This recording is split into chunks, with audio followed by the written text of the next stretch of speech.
नमस्कार साथियों, सार्थक पहल बदलाव हमसे में पुनः एक बार आप लोगों का स्वागत है। और सार्थक पहल के माध्यम से आज हम पढ़ने वाले हैं संसद। इससे पहला वीडियो जिसने हमारा नहीं देखा तो वो प्लेलिस्ट में जाकर पिछला वीडियो भी देख सकते हैं, जिसमें हमने भाग 1, भाग 2, भाग 3 और भाग 4 के संबंध में अलग अलग वीडियो में चर्चा की है। और आज हम लेके आए हैं संविधान का भाग 5 और संसद। तो किस भाग में? संविधान का भाग 5। किस भाग में है ये? संविधान के भाग 5 में है। और अनुच्छेद 79 से अनुच्छेद 122 तक कंटिन्यू जो प्रावधान दिए हुए हैं संसद से संबंधित दिए हुए हैं। कभी विकल्प में आता है ना, इतनी सी लाइन यदि हमें याद है तो भी हम सही उत्तर तक पहुंच सकते हैं कि संसद के विषय में संसद के कोई पदाधिकारी का, लोकसभा अध्यक्ष, उपाध्यक्ष, राज्यसभा अध्यक्ष, उपाध्यक्ष, इससे संबंधित कोई क्वेश्चन है तो समझ जाओ कि इसके बीच के ही किसी अनुच्छेद में होगा। हम सही उत्तर तक पहुंचने की कोशिश कर सकते हैं। तो केंद्र सरकार का विधायी अंग क्या है प्रियंका? केंद्र सरकार का विधायी अंग क्या है ये? केंद्र सरकार का विधायी अंग, केंद्र सरकार का विधायी अंग है संसद। केंद्र सरकार का विधायी अंग संसद है। और भारत की जो संसदीय प्रणाली है, ये कहाँ से ली है? ब्रिटेन के संविधान से। ब्रिटेन के संविधान से। वहाँ पर जैसे उच्च सदन, निम्न सदन होता है, वैसे ही हमारे यहाँ पर भी उच्च सदन और निम्न सदन। और वेस्टमिंस्टर मॉडल, भारत में संसद का कौन सा? ब्रिटेन वाला वेस्टमिंस्टर मॉडल को अपनाया है। भारतीय संसदीय प्रणाली को क्या बोलते हैं? वेस्टमिंस्टर मॉडल कहते हैं। अनुच्छेद 79।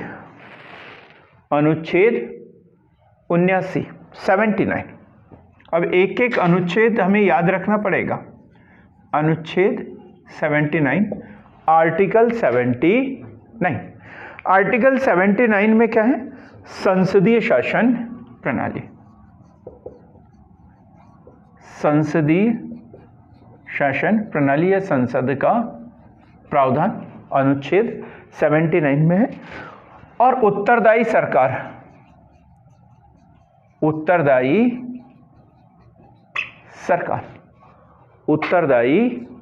सरकार, ठीक। संसद के घटक, ये क्वेश्चन पूछा जाता है। संसद के घटक, तो कितने घटक हैं संसद के?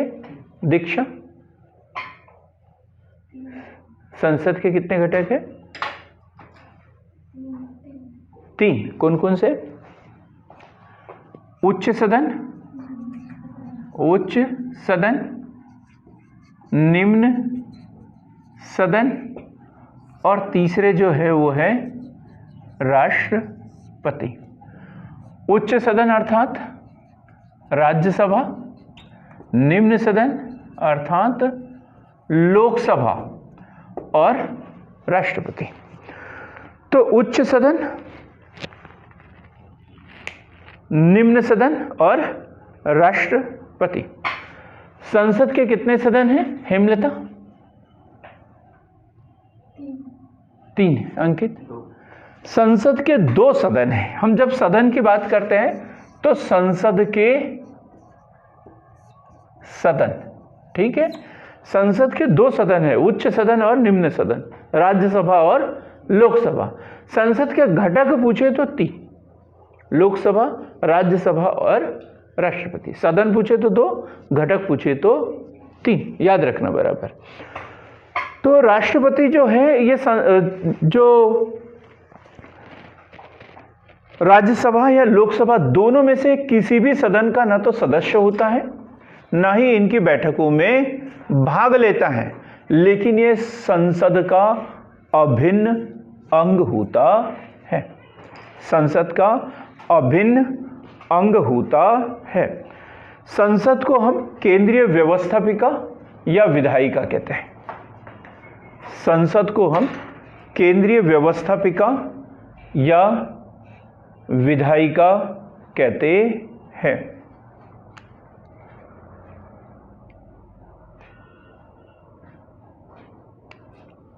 संसद को केंद्रीय व्यवस्थापिका या विधायिका कहते हैं। आर्टिकल 79 हो गया खत्म। अब हम जाएंगे आर्टिकल 80। अब हमने सबसे पहले कौन सा सदन लिखा है? उच्च सदन। तो उच्च सदन की बात करेंगे। उच्च सदन को हम क्या बोलते हैं? राज्यसभा। उच्च सदन राज्यसभा। याद रखना है बराबर, ये छोटी छोटी बातें बड़ी महत्वपूर्ण है। लेकिन अनुच्छेद 80 या आर्टिकल 80 उच्च सदन या राज्यसभा क्या बोलते हैं इसे? बुद्धिजीवियों का सदन। क्या बोला जाता है इसे? बुद्धिजीवियों का सदन। सरल सा क्वेश्चन बन जाए और ये पूछ लिया जाए तो लोग बाग तो लोकसभा लगा देंगे, बोलेंगे इसी को तो चुनते हैं, इतना हो हल्ला होता है इसी के लिए। और जब भी बात आती है तो सांसद महोदय यानी जिसे हमने चुना है लोकसभा के प्रत्याशी, उन्हीं का स्वागत सत्कार फूल माला उन्हीं को मिलती है। तो यही कौन सा होगा? बुद्धिजीवियों का सदन होगा और गलत हो जाएगा। तो बुद्धिजीवियों का सदन कौन सा है? राज्यसभा या उच्च सदन। निर्वाचन कैसा होता है इनका? निर्वाचन अप्रत्यक्ष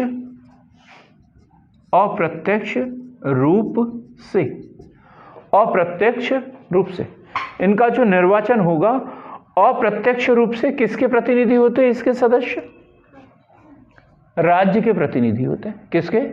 राज्य के प्रतिनिधि होते हैं। राज्य के प्रतिनिधि होते हैं। स्थायी सदन है ये। कैसा?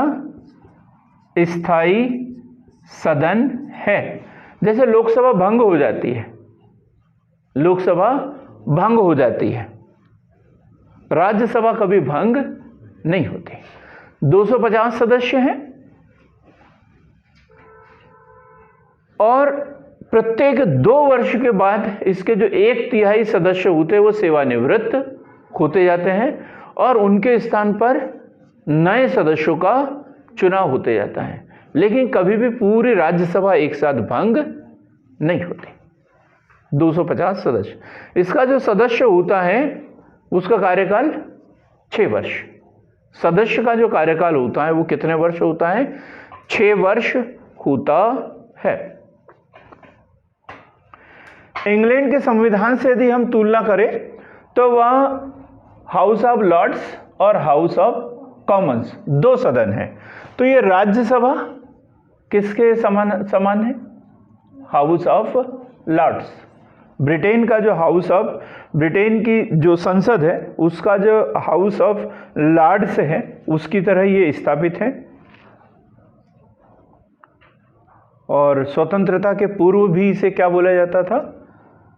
हाउस ऑफ स्टेट के नाम से जाना जाता था। स्वतंत्रता के पूर्व इसे हाउस ऑफ स्टेट के नाम से जाना जाता था। तो ब्रिटेन से हमने संसदीय व्यवस्था ली है। तो ब्रिटेन में भी 2 सदन है, हाउस ऑफ लॉर्ड्स और हाउस ऑफ कॉमन्स। तो ये जो हमारा उच्च सदन है ये किससे प्रेरित है? हाउस ऑफ लॉर्ड से प्रेरित है। और स्वतंत्रता से पहले भी जो है उच्च सदन को या राज्यसभा को हम क्या बोलते थे? हाउस ऑफ स्टेट के नाम से जाना जाता था। अभी जो राज्यसभा है इसका गठन जो हुआ है वो है 3 अप्रैल 1952। 3 अप्रैल 1952 को राज्य सभा का गठन। आ गया क्या? 3 अप्रैल 1952 को राज्य सभा का गठन। पहली बैठक कब हुई थी इसकी? राज्यसभा की पहली बैठक कोई भी बता सकता है?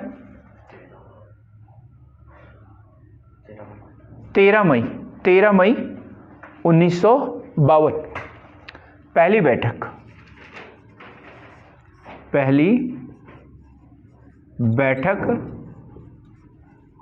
13 मई 1952। पहली बैठक जो हुई है 13 मई 1952 को हुई है। पहली बैठक 13 मई 1952। 23 जुलाई 1954 एक घटना और हम बता रहे हैं। 23 जुलाई 1954। 23 जुलाई 1954। दीक्षा बताओ क्या हुआ था? हाँ अमरू, नाम बदला था इसका, है ना। हाउस ऑफ स्टेट से क्या कर दिया इसे? राज्यसभा। तो 23 जुलाई 1954 को हाउस ऑफ स्टेट को राज्यसभा का नाम दिया गया। राज्यसभा का नाम दिया गया। राज्यसभा का नाम दिया गया। क्लियर है यहां तक? अब एक सरल सा क्वेश्चन ऑनलाइन वालों से पूछ रहा हूं, कोई भी बता देना, जल्दी से 2 सेकंड के अंदर जवाब देना। क्वेश्चन ध्यान से सुनो, जवाब 2 सेकंड के अंदर चाहिए। हाँ बिल्कुल ठीक। प्रथम राज्यसभा के सभापति कौन थे? राज्यसभा के प्रथम सभापति कौन थे? गुड, ताली बजवाएं आपके लिए। तो प्रथम जो राज्यसभा गठित हुई थी तो उसके जो सभापति थे डॉक्टर सर्वपल्ली राधाकृष्णन।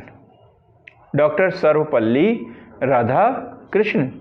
आगे हम पढ़ेंगे कि जो उपराष्ट्रपति होते हैं वो पदेन राज्यसभा के सभापति होते हैं। तो हमने तो बहुत बार पढ़ा है, कई बार शिक्षक दिवस पे हर साल ही मतलब भाषण देते हैं लोग बाग और बताते हैं कि डॉक्टर सर्वपल्ली राधाकृष्णन भारत के पहले उपराष्ट्रपति और दूसरे राष्ट्रपति, दार्शनिक राष्ट्रपति जिन्हें कहा जाता है, गैर राजनीतिक राष्ट्रपति जिन्हें कहा जाता है, तो वही पहले राज्यसभा के सभापति थे। क्लियर है एकदम? अंकित कुछ गुनगुना रहे हैं आप? नहीं, ठीक है। अब हम बात करेंगे राज्यसभा के सदस्यों का चुनाव। राज्यसभा के सदस्यों का चुनाव। राज्यसभा के सदस्यों का चुनाव मेंस में क्वेश्चन आया था ये, प्री में भी बन जाता है, ऐसा कुछ नहीं है। 3-4 सेंटेंस दिए रहते हैं, उसमें से सही गलत को हमें छांटने के लिए बोल दिया जाता है। तो राज्यसभा के सदस्यों का चुनाव तो जनसंख्या के आधार पर, जनसंख्या के आधार पर राज्यसभा की जो सीटें आवंटित हुई हैं वो जनसंख्या के आधार पर सीटों का आवंटन हुआ है। ठीक, सीटों का उल्लेख जो है किस अनुसूची में है? हेमलता, हमने पढ़ लिया ना ये। सीटों का आवंटन अनुसूची 4। सीटों का आवंटन अनुसूची 4 में है कि किस राज्य को कितनी सीटें आवंटित है। लिखेंगे बराबर। दूसरा पॉइंट, सीटों का आवंटन अनुसूची 4 में। सीटों का आवंटन अनुसूची 4 में, इंपॉर्टेंट क्वेश्चन प्री के लिए। सीटों का आवंटन अनुसूची 4 में। निर्वाचन राज्य विधानसभा के सदस्यों के द्वारा। इन सदस्यों का निर्वाचन किसके द्वारा? राज्यसभा के निर्वाचन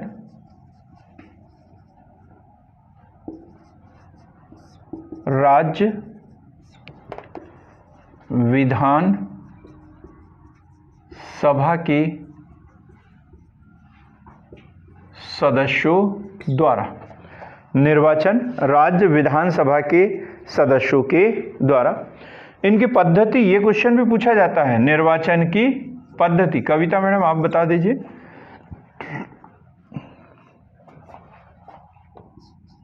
एकल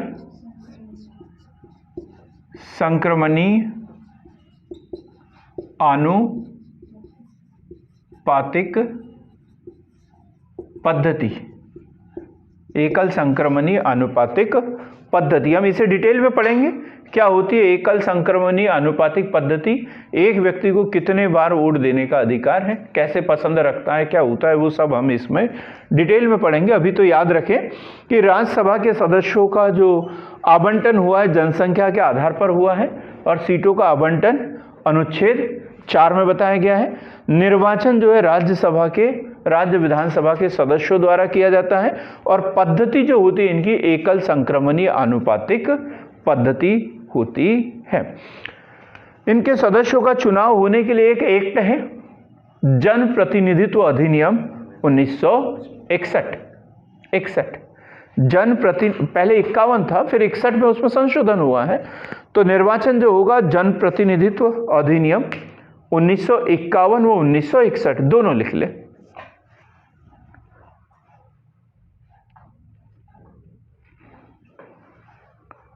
और 2003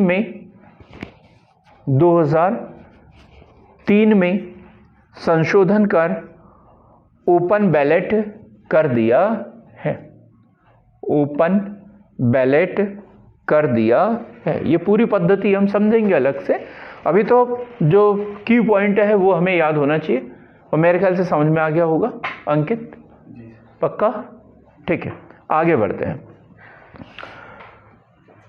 अब हम पढ़ेंगे राज्यसभा के सदस्यों की योग्यताएं।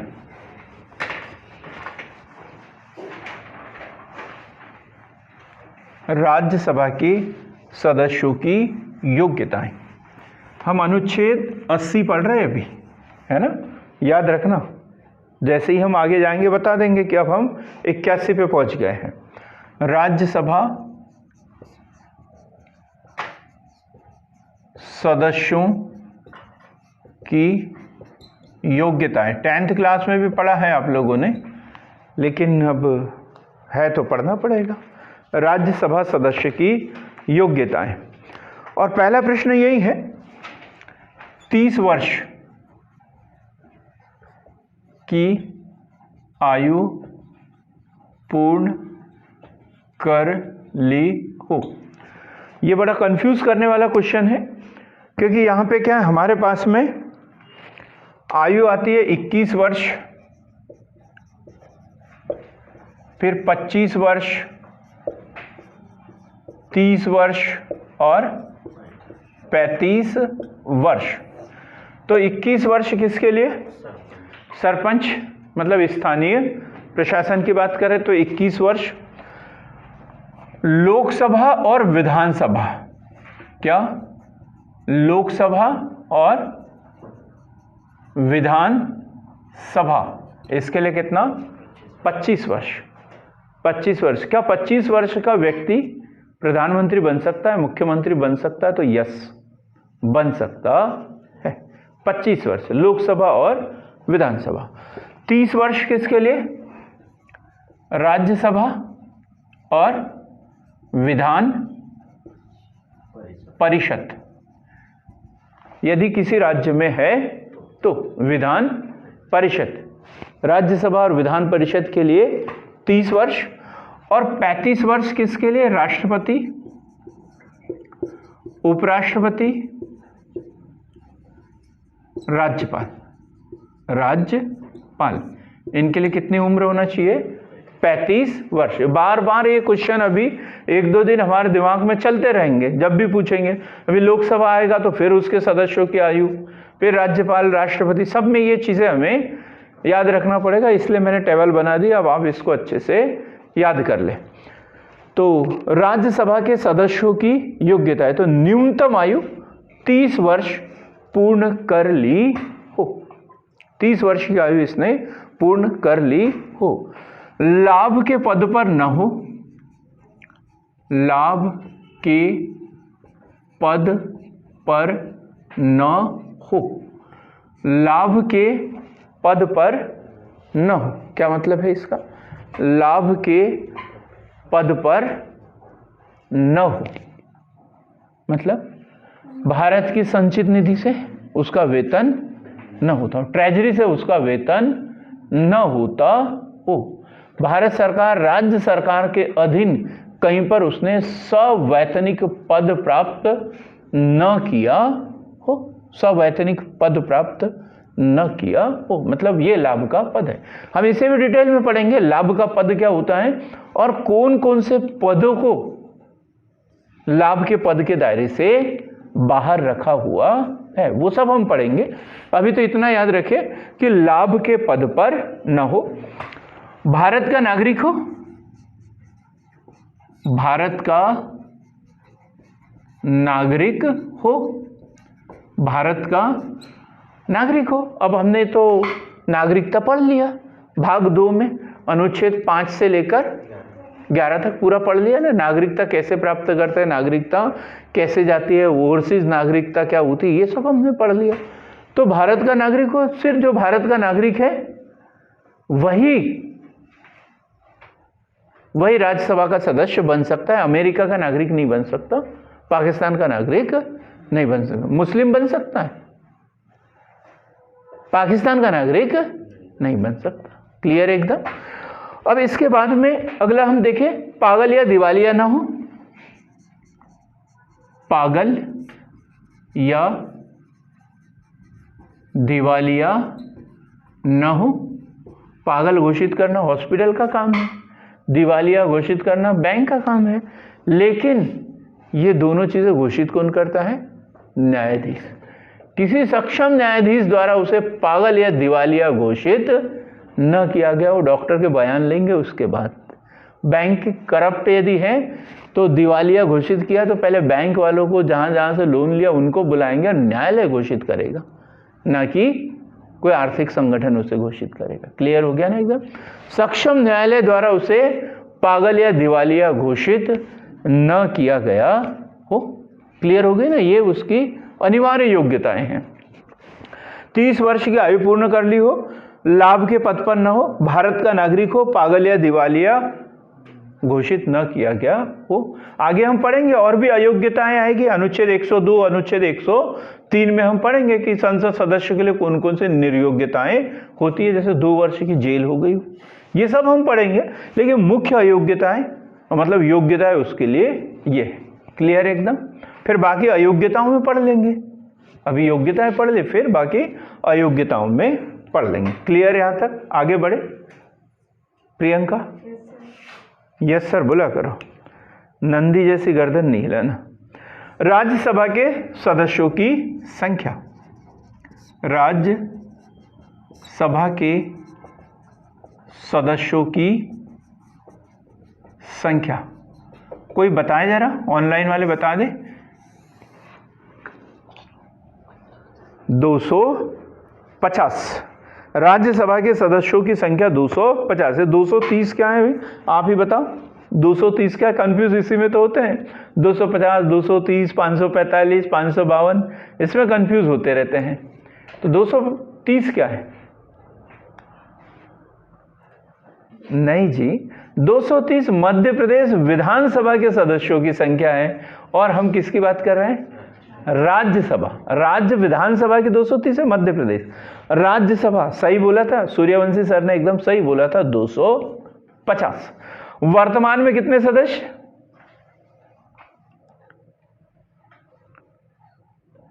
अभी हम देखेंगे यहां पर, ठीक। वर्तमान में 245, वैसे कितने हैं? 250 है। लेकिन क्या हुआ, आजाद कश्मीर, पीओके, पाक ऑक्युपाइड कश्मीर, अब कुछ विधानसभा के जो राज्यसभा के क्षेत्र है वो उधर चले गए, तो इसलिए अभी कितने पर? 245।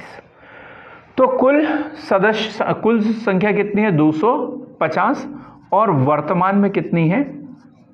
वर्तमान में 245, याद रखना बराबर, और क्वेश्चन को भी समझना है, हमें क्वेश्चन को भी समझना है।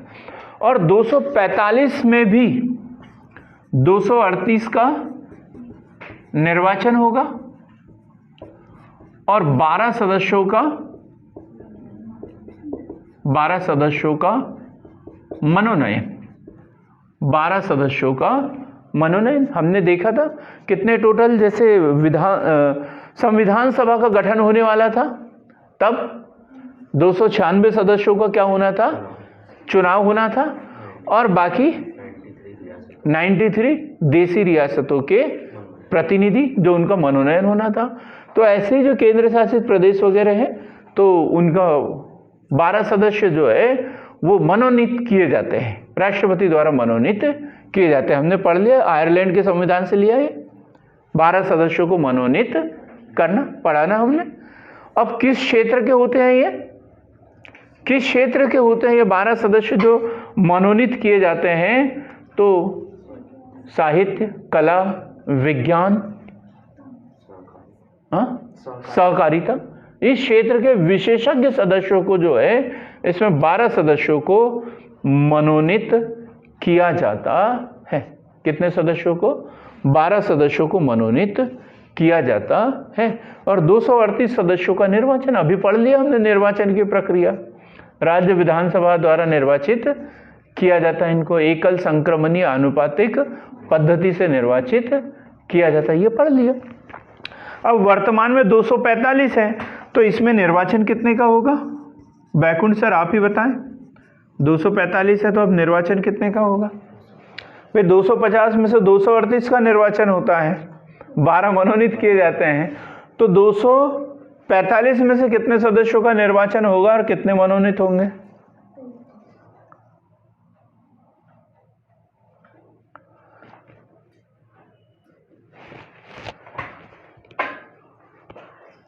कितने? 233 का निर्वाचन और 12 सदस्य मनोनयन, 12 सदस्य को मनोनीत किया जाता है। 233 का निर्वाचन और 12 सदस्यों को मनोनीत किया जाता है। क्लियर एकदम? 233 और 12 245। अब इसमें राज्यों के लिए कितने हैं? राज्यों के लिए अब 233 में से राज्यों के लिए आएंगे और केंद्र शासित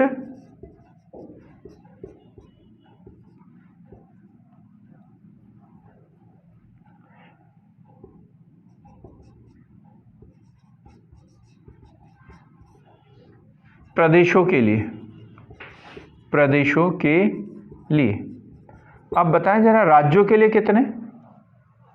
राज्यों के लिए 233 है तो राज्यों के लिए कितने निर्वाचन? 229। 229 राज्यों के लिए 229 और केंद्र शासित प्रदेशों के लिए कितने? 4। और 4 में से भी 2 ही केंद्र शासित प्रदेश है। एक है दिल्ली, दिल्ली से कितने सदस्य? 3, और पुदुचेरी, पुदुचेरी के लिए 1, पुदुचेरी के लिए 1। जम्मू कश्मीर की भी बात कर रहे हैं, है ना? तो जम्मू कश्मीर अब पहले राज्य था तो उसकी जितनी सीटें है उतनी की उतनी, जितने पहली थी उतनी की उतनी। जब जम्मू कश्मीर राज्य नहीं था तब की बात कर रहे हैं। दिल्ली की कितनी? 3 और पुदुचेरी की 1। ठीक, देखो जरा जम्मू कश्मीर का नेट पे सर्च करो। ठीक है, तो ये याद रखना है बराबर, कितने राज्यों के लिए क्या है, ये पूरा डाटा हमारे पास लिखा हुआ होना चाहिए। सबसे अधिक सीटें किस राज्य में? यूपी 31, और एमपी में कितनी है राज्यसभा की सीटें? 11। एमपी में राज्यसभा की सीटें 11, लोकसभा की 29 है। देखो यहां पर भी कंफ्यूज रहते हैं लोग बात। लोकसभा की 29, राज्यसभा की 11 और मध्य प्रदेश राज्य विधानसभा की कितनी सीटें हैं? 230। पहले 320 थी, लेकिन छत्तीसगढ़ का विभाजन हो गया तो 90 सीटें उनको मिल गई छत्तीसगढ़ को। तो हमारे पास कितनी बची है? 230। 230 याद रखें बराबर है। अब राज्यसभा के पदाधिकारी, राज्यसभा के पदाधिकारियों की बात करेंगे हम। तो राज्यसभा के 2 पदाधिकारी होंगे, एक सभापति और दूसरे उपसभापति। सभापति और उप सभापति। राज्यसभा के पदाधिकारी, राज्यसभा के पदाधिकारी हम पढ़ने वाले हैं। और एक है सभापति और दूसरा उप सभापति। उप सभापति। सभापति के बारे में हमने बता दिया आप लोगों को। अनुच्छेद 64, अनुच्छेद 64 में प्रावधान है, उपराष्ट्रपति राज्यसभा के पदेन सभापति होते हैं। अनुच्छेद 64 याद रखना, हेमलता पूछूंगा मैं। अनुच्छेद 64 के अनुसार उपराष्ट्रपति जो है राज्यसभा के पदेन सभापति होते हैं। कार्यकाल कितना होता है इनका?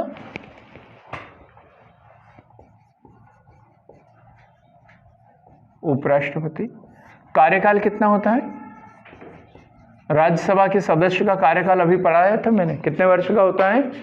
6 वर्ष का होता है। लेकिन ये जो सभापति होता है वो राज्यसभा का सदस्य नहीं होता, तो इसका कार्यकाल 6 वर्ष हो जरूरी है क्या? नहीं, इसका जो कार्यकाल होगा वो 5 वर्ष।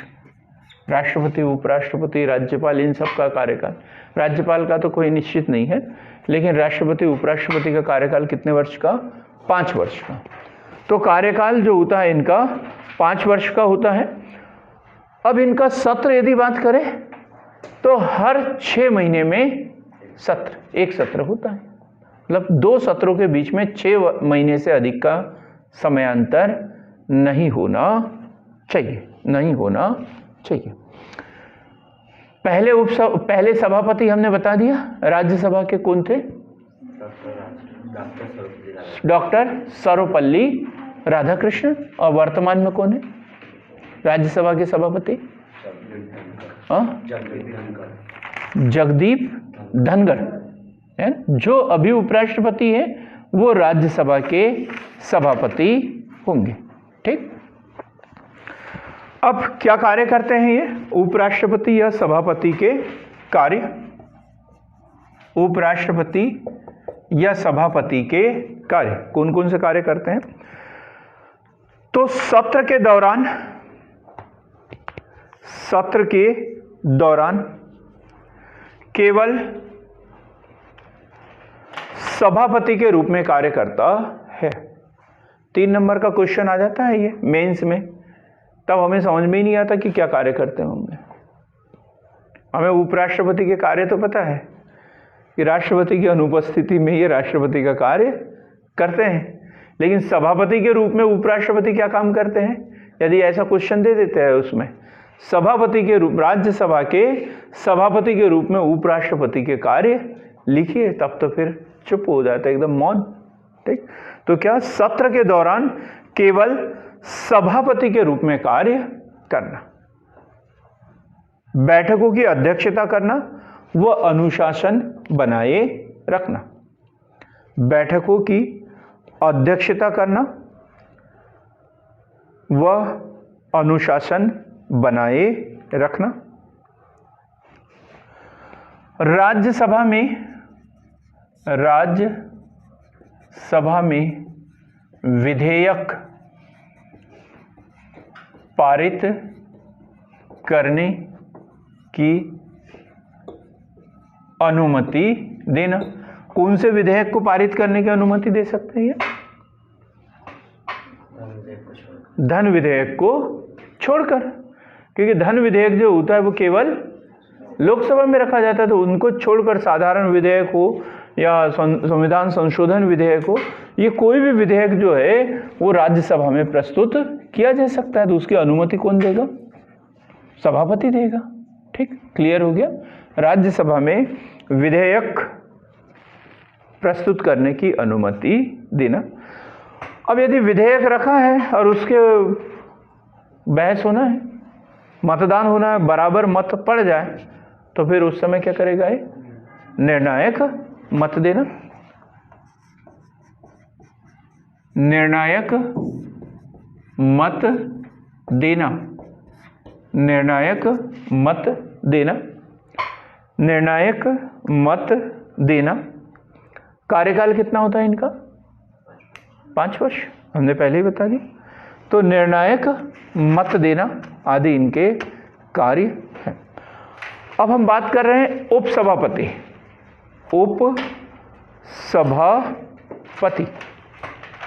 उपसभापति कार्यकाल कितना होगा उपसभापति का? कविता मैडम आप बताइए, उपसभापति का कार्यकाल। दीक्षा?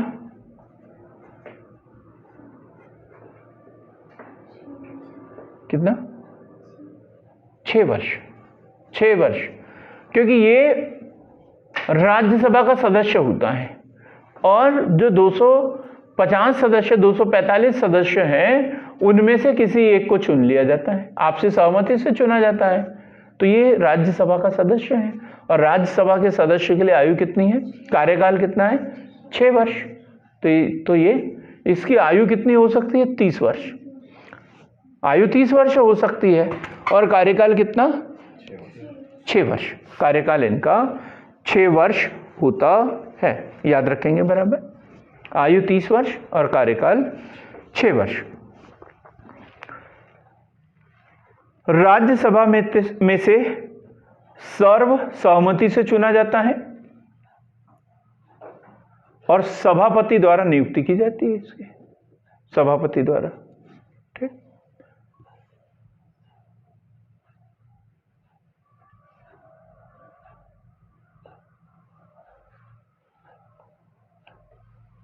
अब इसको हटाना हो तो क्या प्रक्रिया होगी?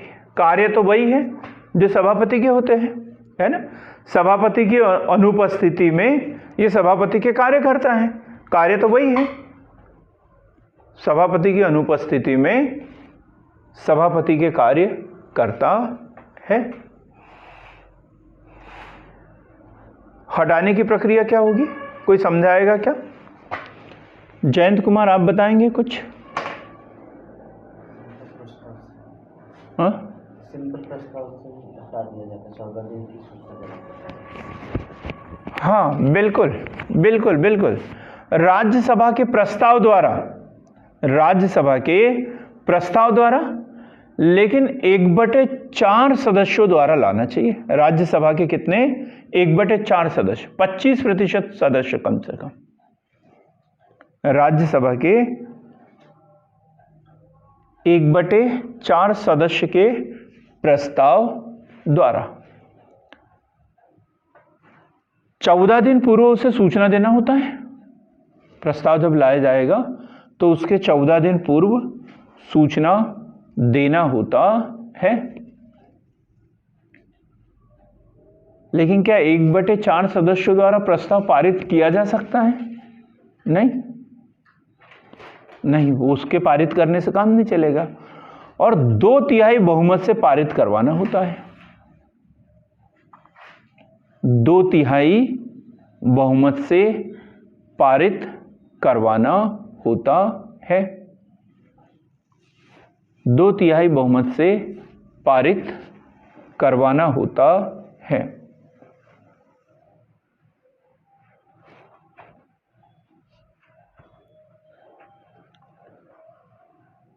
क्लियर हो गया ये? उपसभापति, सभापति। ठीक, हमने सभापति के बारे में कुछ नहीं पढ़ा ज़्यादा, उसे हटाने की प्रक्रिया और ये और वो, क्योंकि जब हम राष्ट्रपति उपराष्ट्रपति पढ़ेंगे उसमें पढ़ेंगे उसे डिटेल में। ठीक, अभी हम पढ़ रहे हैं राज्यसभा की शक्तियां। राज्यसभा की शक्तियां।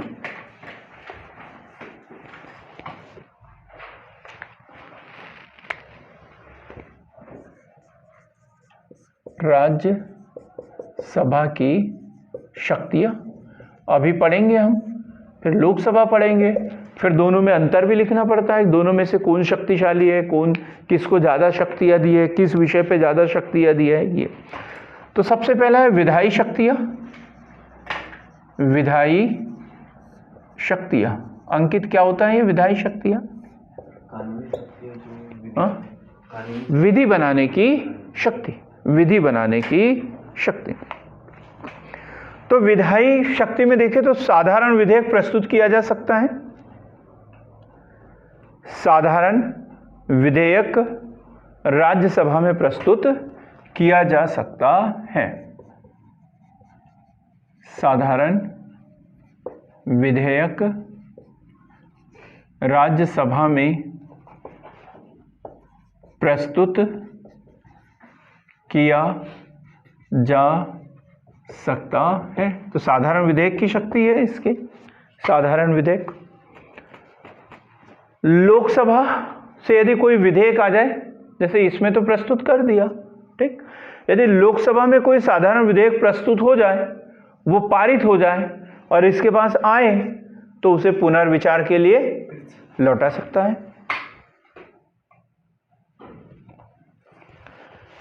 लोकसभा द्वारा पारित, दूसरा लिखेंगे, लोकसभा द्वारा पारित साधारण विधेयक को पुनर्विचार के लिए लौटा सकते हैं, लौटा सकते हैं। ये तो साधारण विधेयक के संबंध में शक्तियां हो गई, ठीक।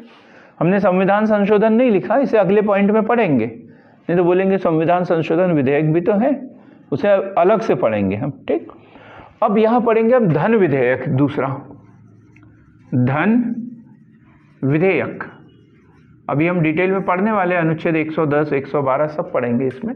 लेकिन धन विधेयक केवल कहां प्रस्तुत किया जाता है? लोकसभा में। कौन सा विधेयक धन विधेयक है, इसका निर्णय कौन करता है? लोकसभा अध्यक्ष करता है। लोकसभा अध्यक्ष करता है। और जब उसके ऊपर टीप लिखा जाए कि ये धन विधेयक है, तो वो केवल लोकसभा में ही प्रस्तुत किया जा सकता है। अब बात यह है कि राज्यसभा क्या कर सकती है धन विधेयक के ऊपर। जैसे लोकसभा ने यदि धन विधेयक को पारित कर दिया, धन विधेयक राज्यसभा में तो प्रस्तुत किया ही नहीं जा सकता, केवल लोकसभा में प्रस्तुत किया जाता है। लोकसभा में यदि पारित हो जाए और इसकी राज्यसभा के पास में आ जाए, तो 14 दिन तक उसके ऊपर विचार विमर्श करती है, विचार विमर्श कर सकती है, ठीक। धन विधेयक पर 14 दिन तक विचार विमर्श कर सकती है। और यदि 14 दिन के अंदर कोई जवाब नहीं दिया, इन्होंने वापस नहीं किया, तो लोकसभा को जरूरत भी नहीं है, अपने आप ही ये पारित माना जाएगा कि राज्यसभा ने अपनी स्वीकृति दे दी। यदि वापस नहीं किया तो, या वापस कर दे तो भी पारित माना जाएगा। लेकिन यदि राज्यसभा 14 दिन के अंदर कुछ संशोधन के साथ में वो भेज देती है, संशोधन के साथ में भेज देती है, तो लोकसभा इस संशोधन को माने या न माने ये भी अनिवार्य नहीं है। विचार कर सकती है, लेकिन मानना या नहीं मानना कुछ भी जरूरी नहीं है। मतलब धन विधेयक के ऊपर इनकी शक्तियां एकदम नहीं के बराबर होती है, नहीं के बराबर होती है। सिर्फ 14 दिन तक विचार विमर्श कर सकती है। क्लियर एकदम बात प्रियंका? ठीक। अब संविधान संशोधन की शक्ति। संविधान संशोधन की शक्ति। संविधान संशोधन की शक्ति। संविधान संशोधन की शक्तियां। अब ये लोकसभा से कम नहीं है, इसमें लोकसभा के बराबर, लोकसभा के बराबर। संविधान संशोधन की शक्ति लोकसभा के बराबर है। क्यों? क्योंकि संविधान संशोधन से संबंधित विधेयक दोनों सदनों में पृथक पृथक पारित होना चाहिए। संविधान संशोधन विधेयक दोनों सदनों में पृथक पृथक पारित होना चाहिए। दोनों सदनों में पृथक पृथक पारित होना चाहिए संविधान संशोधन विधेयक, ठीक। और ऐसा भी नहीं है कि इसमें संयुक्त अधिवेशन का भी कोई प्रावधान नहीं है। यदि राज्यसभा ने पारित नहीं किया तो वो संविधान संशोधन नहीं होगा। क्लियर होगी? बराबर शक्तियां है। तो संविधान जो अनुच्छेद 108 के तहत हम संयुक्त अधिवेशन पढ़ेंगे तो वो काय पे होगा? सिर्फ साधारण विधेयक पे। धन विधेयक पर नहीं हो सकता क्योंकि राज्यसभा को कोई अधिकार नहीं है। संविधान संशोधन विधेयक पर भी नहीं हो सकता। क्यों? क्योंकि दोनों को पूरा पूरा अधिकार है, दोनों को अलग अलग पारित करना होता है, तो विवाद का तो विषय ही नहीं होता। क्लियर हो गई बातें? अब हम पढ़ेंगे सदस्यता समाप्त करने की शक्ति। सदस्यता समाप्त करने की शक्ति। सदस्यता समाप्त करने की शक्ति। लगातार अनुपस्थित रहने पर कितने दिन? 60 दिन तक। बिना सूचना के लगातार अनुपस्थित रहने पर सदस्यों की सदस्यता समाप्त की जा सकती है। सदस्यता समाप्त की जा सकती है। किसी की थी क्या? 1996 सुब्रमण्यम स्वामी, 2000 परमिंदर सिंह। 1996 सुब्रमण्यम स्वामी, 2000 परमिंदर सिंह की सदस्यता समाप्त। और भी कहीं उदाहरण मिले तो आप देख सकते हैं। हाँ, लिख लेना। अब हम पढ़ेंगे आपातकालीन शक्तियां। सॉरी, आपातकालीन शक्तियां। आपातकालीन शक्तियां। आपातकालीन शक्ति अनुच्छेद 352, 356, 360। आर्टिकल 352, 356, 360। 352, 356, 360 में मंत्रिपरिषद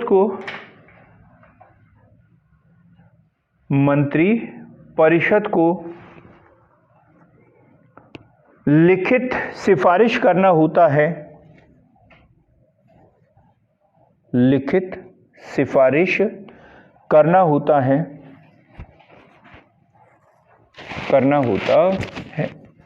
ठीक। अगला, जब लोकसभा का सत्र, अगला पॉइंट है ये, जब लोकसभा का सत्र न चल रहा हो तो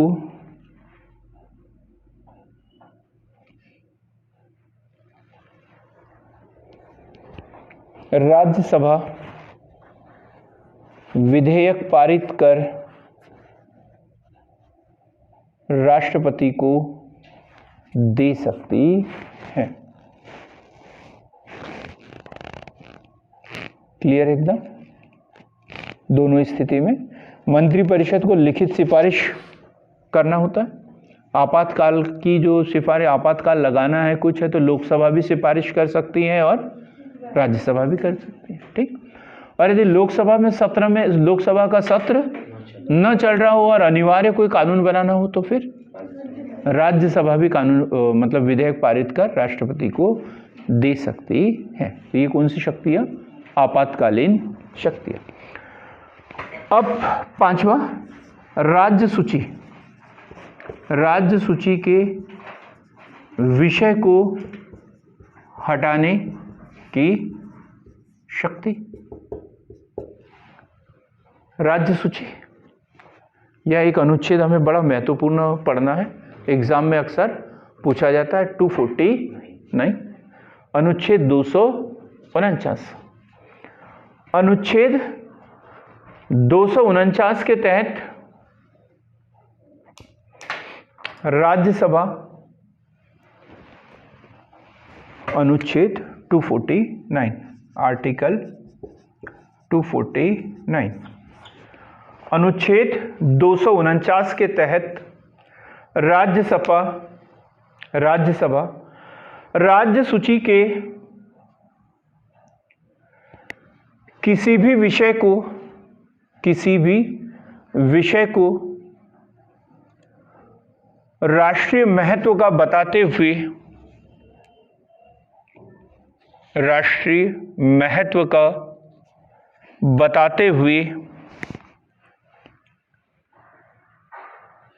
संघ या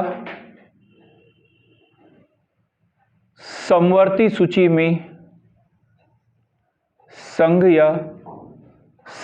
सूची में शामिल करवा सकती है। हुआ या नहीं हुआ? कभी हुआ है क्या ऐसा कि राज्य सूची का विषय संघ सूची में चला गया हो या समवर्ती सूची में चला गया हो? ऐसा एक विषय बताओ जो राज्य सूची का संघ सूची में चला गया हो। वन व शिक्षा तो समवर्ती सूची में लेके गए हैं, तो वो राज्य का था, संघ में लेके चले गए हो। तो है व्यापार और वाणिज्य। व्यापार एवं वाणिज्य को 1952 में, हाँ,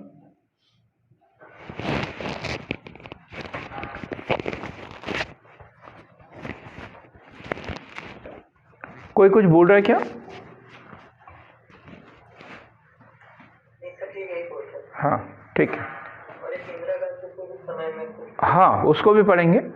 42वां संविधान संशोधन 1976 द्वारा शिक्षा व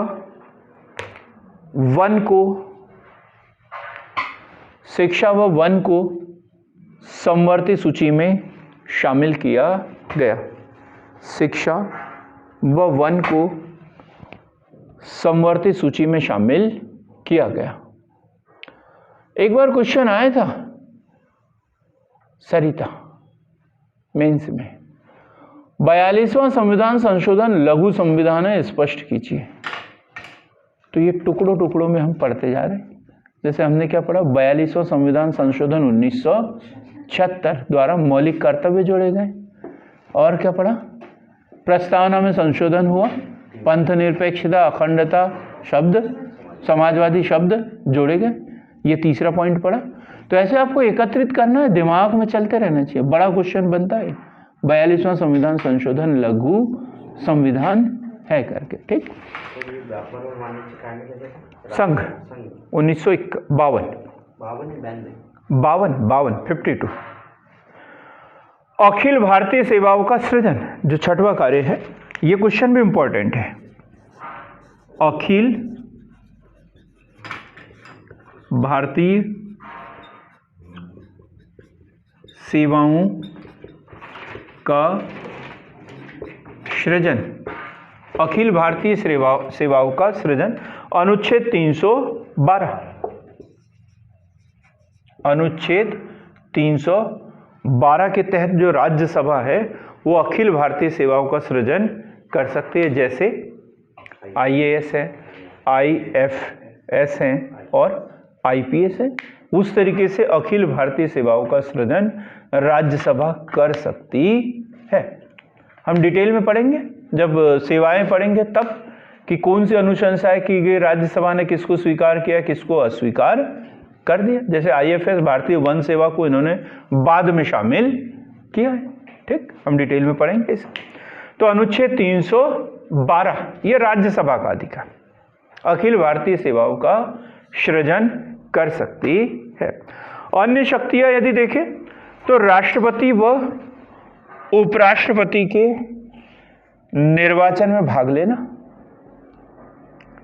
राष्ट्रपति व उपराष्ट्रपति के निर्वाचन में भाग लेना। ये क्वेश्चन तो बहुत ही इंपॉर्टेंट है, कई बार पूछे गए, प्री में भी पूछा जाता है। राष्ट्रपति का निर्वाचन मंडल, संसद सदस्य, संसद के निर्वाचित सदस्य, राज्य विधान मंडलों के निर्वाचित सदस्य, ये इसमें भाग लेते हैं। उसी प्रकार उपराष्ट्रपति के निर्वाचन में केवल संसद के सदस्य, राज्य विधानमंडल के आते हैं क्या उसमें? नहीं, संसद के सदस्य। ठीक, तो ये याद रखना है, हमने ये काम करते हैं। फिर एक और कार्य है इनका, राष्ट्रपति के महाभियोग में, राष्ट्रपति के महाभियोग में महत्वपूर्ण भूमिका निभाते हैं। अनुच्छेद 61 में प्रावधान है राष्ट्रपति को पद से हटाने का, महाभियोग की प्रक्रिया। बाकी सबके लिए महाभियोग जैसी प्रक्रिया, और महाभियोग किसके ऊपर? केवल राष्ट्रपति पर। तो राष्ट्रपति के महाभियोग में महत्वपूर्ण भूमिका, ये राज्यसभा के कार्य हमने पढ़े। एक बार देखते हैं।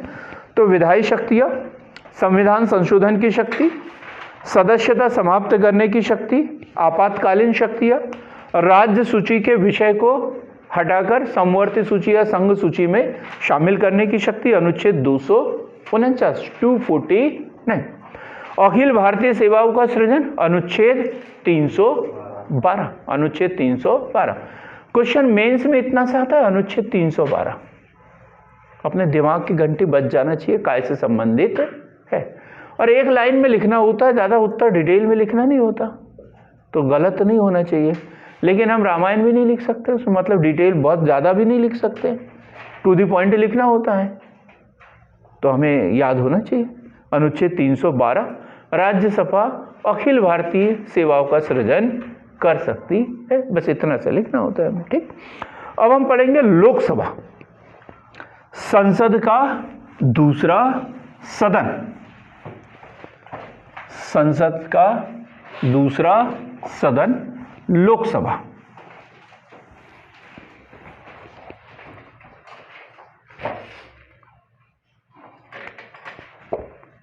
लोकसभा निम्न सदन हाउस ऑफ कॉमन्स से प्रेरित, ब्रिटेन की जो संसद का जो निम्न सदन हाउस ऑफ कॉमन्स, उससे प्रेरित लोकसभा या निम्न सदन। काय में प्रावधान किया हुआ है इसका? अनुच्छेद 81 संसद का 79 में, राज्यसभा का 80 में और लोकसभा का 81 में, लोकसभा का 81 में। अब चुनाव पद्धति, इसके सदस्य संख्या, पहले चलने दा, कोई दिक्कत नहीं, देखेंगे सीटों का आवंटन।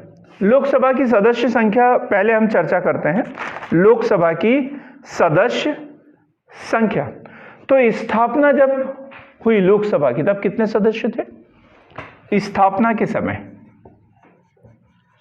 स्थापना के समय, ऑनलाइन वाला कोई बताएगा क्या? 5 तो लिख दिया मैंने, 500 कितने? स्थापना के समय 500, स्थापना के समय कितने? 500। राज्य पुनर्गठन अधिनियम 1956, राज्य पुनर्गठन अधिनियम 1956 में कितने हुए? 525। राज्य पुनर्गठन अधिनियम द्वारा कितने हो गए? 525। फिर 31वां संविधान संशोधन अधिनियम, 31वां संविधान संशोधन अधिनियम 1967 कितने हो गए? 552। ये याद रखना बराबर, ये कहानी पूरी। ठीक, तो जब स्थापना हुई लोकसभा की, कब स्थापना हुई सब हम डिटेल में पढ़ेंगे। तो स्थापना के समय कितने सदस्य? 500। जब राज्य पुनर्गठन अधिनियम 1956 अर्थात भाषाई आधार पर राज्यों का गठन हुआ, 14 राज्य 6 केंद्र शासित प्रदेश, तो कितने सदस्य? 525। और 31वां संविधान संशोधन अधिनियम 1967 में कितने हो गए? 52। और आज तक कितने बने हुए? 552। वर्तमान में भी कुल सदस्य संख्या लोकसभा की कितनी है? 552। याद रखना है 552। किसी को कोई डाउट? कितने सदस्यों के लिए चुनाव होते हैं अभी? हाँ, 550। 2 सदस्य इसमें एंग्लो इंडियन मनोनीत किए जाते हैं, हम डिटेल में पढ़ेंगे। अब परिसीमन की बात कर लेते हैं। यहां पर परिसीमन, परिसीमन क्या होता है? परिसीमन, परिसीमन निर्वाचन क्षेत्रों का पुनर्गठन। ये नियम है कि जब भी जनगणना होगी तो जनगणना के बाद जो लोकसभा निर्वाचन क्षेत्र है उसका पुनर्गठन किया जाएगा। लोकसभा निर्वाचन क्षेत्रों का पुनर्गठन, क्योंकि सीटों का आवंटन जो हुआ है वो क्षेत्रफल के आधार पर नहीं हुआ है, जनसंख्या के आधार पर है। अभी हम डिटेल में पढ़ेंगे, जनसंख्या के आधार पर है। तो जनगणना होगी तो पता चल जाएगा कि जनसंख्या बढ़ गई है तो अब सीटें बढ़ाना पड़ेगा। तो हर जनगणना के बाद परिसीमन होना चाहिए। परिसीमन आयोग का अध्यक्ष कौन होता है? मुख्य निर्वाचन आयुक्त। परिसीमन आयोग का अध्यक्ष कौन होगा? मुख्य निर्वाचन आयुक्त। हम जनगणना की बात करें तो भारत में जनगणना 1872 से शुरू हो रही है, लॉर्ड मेयो के समय में। 1881 लॉर्ड रिपन के समय में नियमित जनगणना, और तब से प्रत्येक 10 वर्ष के बाद में जनगणना हो रही है। अब परिसीमन कब कब हुआ भारत में?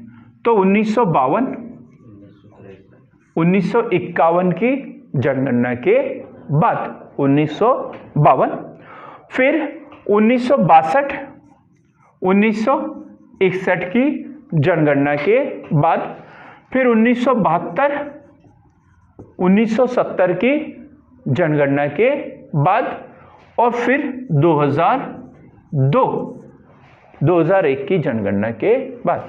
अभी तक कितनी बार परिसीमन हुआ है? 4 बार। अभी तक कितनी बार परिसीमन आयोग का गठन हुआ? 4 बार। 4 बार परिसीमन हुआ है। 42वां संविधान संशोधन 1976, ये भी 42वां संविधान संशोधन 1976 परिसीमन से संबंधित भी एक प्रावधान था। इसमें क्या था? निर्वाचन क्षेत्रों का विभाजन सन 2000 तक स्थिर। निर्वाचन क्षेत्रों का विभाजन, निर्वाचन क्षेत्रों का विभाजन सन 2000 तक स्थिर। सन 2000 तक स्थिर। क्लियर हो गई ये बात? और फिर क्या हुआ?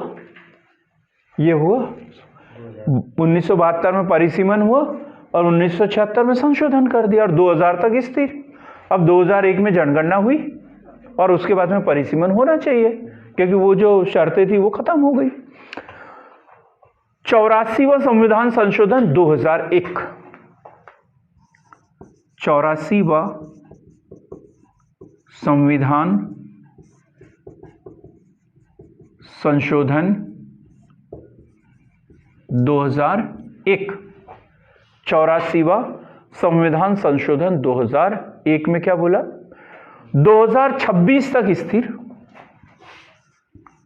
2026 तक स्थिर, मतलब 25 तक स्थिर रहेगा और 26 में इसका पुनर्गठन किया जाएगा। और किस जनसंख्या के आधार पर है ये? अभी यदि क्वेश्चन पूछे किस जनसंख्या के आधार पर है ये, अभी सीटों का आवंटन किस जनसंख्या के आधार पर है? अंकित, ऑनलाइन वाले बताएं।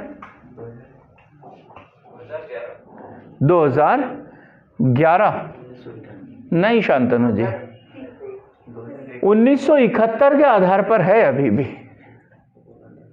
1971 में हुआ था, देखो 1971 में हुआ और फिर 1976 में क्या किया? निर्वाचन क्षेत्रों का विभाजन सन 2000 तक स्थिर, और फिर 84वां संविधान संशोधन 2001 में क्या बोला? उसी को 2026 तक स्थिर। ठीक, तो वास्तव में जो आवंटन हुआ है वो किसके आधार पर है? 1971। ये क्वेश्चन बना हुआ है एग्जाम में 1971 के। जैसे पिछली बार एक क्वेश्चन बना था ना चुनाव वाले, अंतिम बार चुनाव कब हुए थे, तो वैसा क्वेश्चन बन सकता है। इसे जरा व्यवस्थित तरीके से पढ़ना। ठीक, तो 1971 की जनगणना के अनुसार है, 1971 की जनगणना के अनुसार है। अब हम बात करते हैं इसमें सीटों का आवंटन,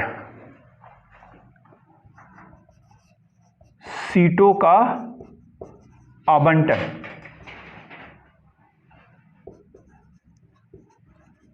सीटों का आवंटन तो जनसंख्या के आधार पर है। काय के आधार पर? जनसंख्या के आधार पर। उत्तर प्रदेश की जनसंख्या सबसे ज्यादा है, इसलिए सबसे अधिक सीटें उसकी कितनी है? 80। मध्य प्रदेश में कितनी है? 29 सीटें। मध्य प्रदेश में 29 सीटें।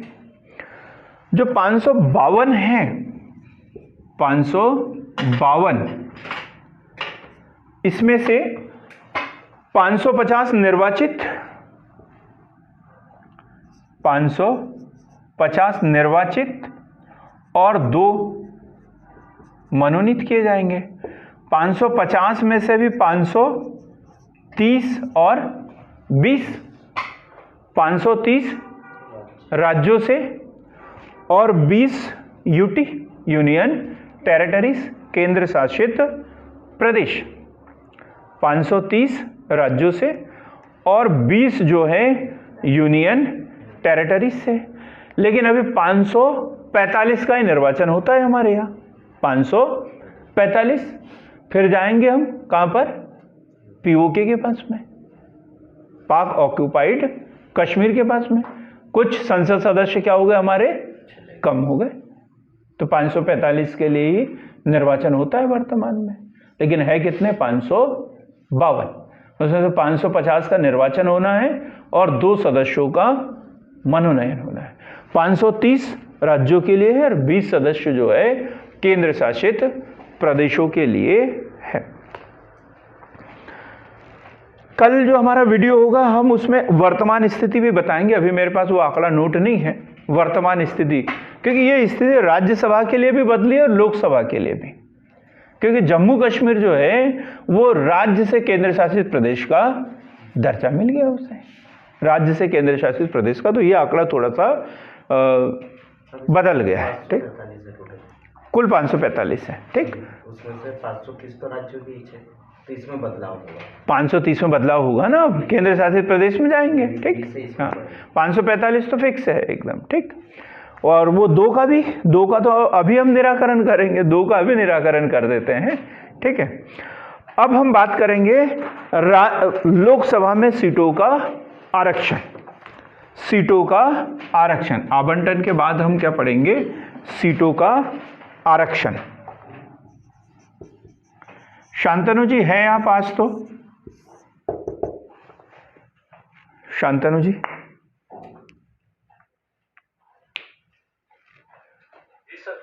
हाँ, हम 3 महत्वपूर्ण अनुच्छेद पढ़ेंगे।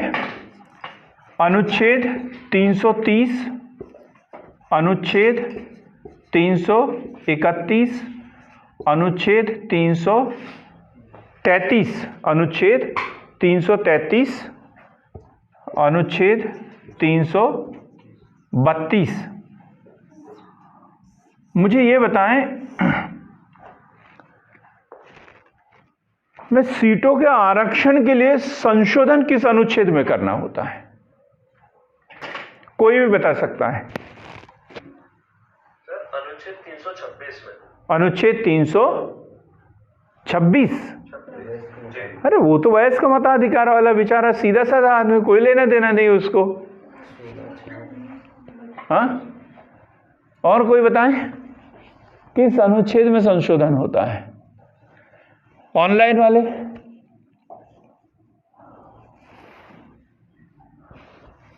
सब पटवारी के पढ़ने लग गए हैं। नहीं तो हाँ मैडम जी,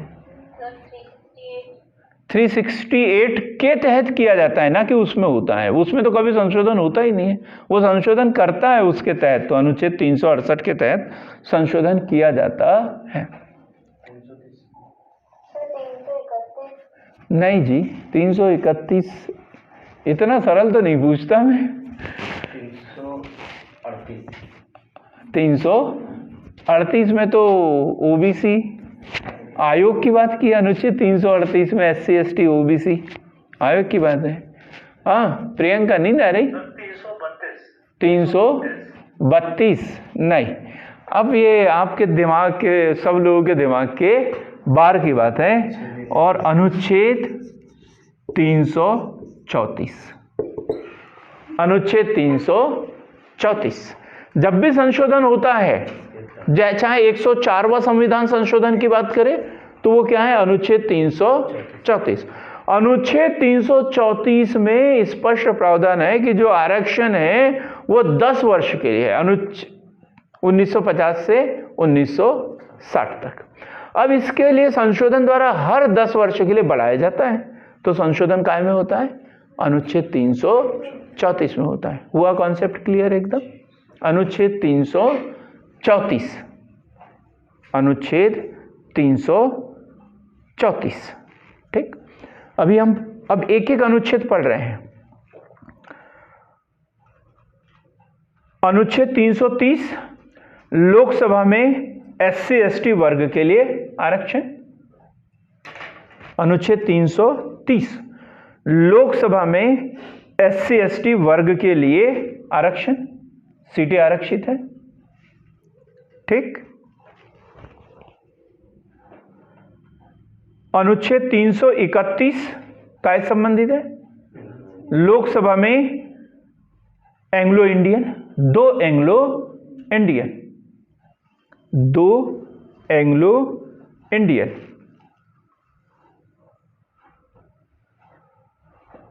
अनुच्छेद 332 काय संबंधित है? राज्य विधानसभा में SC ST आरक्षण,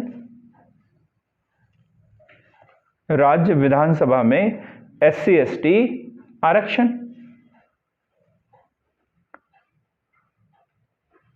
अनुच्छेद 333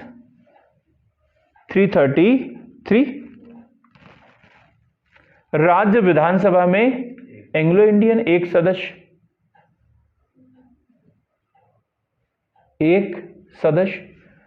राज्य विधानसभा में एक एंग्लो इंडियन। क्लियर हो गया? 330, 331, 332, 333। अब अनुच्छेद 334, इसको हम डिटेल में पढ़ेंगे। क्या लिखेंगे इसमें? स्थानों का आरक्षण, अनुच्छेद 334 पढ़ रहे हैं हम। स्थानों का आरक्षण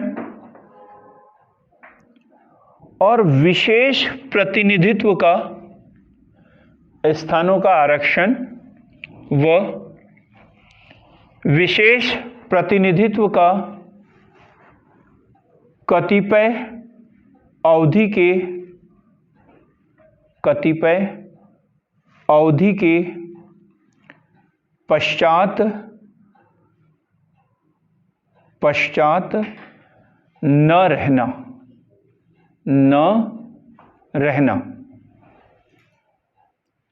कतिपय अवधि के पश्चात न रहना।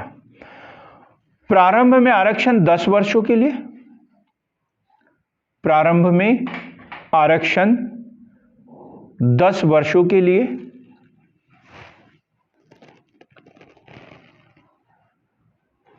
95वां संविधान संशोधन अधिनियम 2009, 95वां संविधान संशोधन अधिनियम 2009। क्लियर हो गया? 95वां संविधान संशोधन अधिनियम 2009 2020 तक बढ़ा दिया। ठीक, और उसके बाद में कौन सा? 104वां संविधान संशोधन अधिनियम,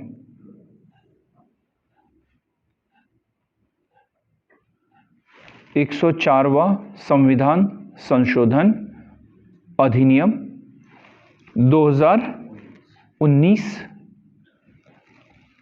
द्वारा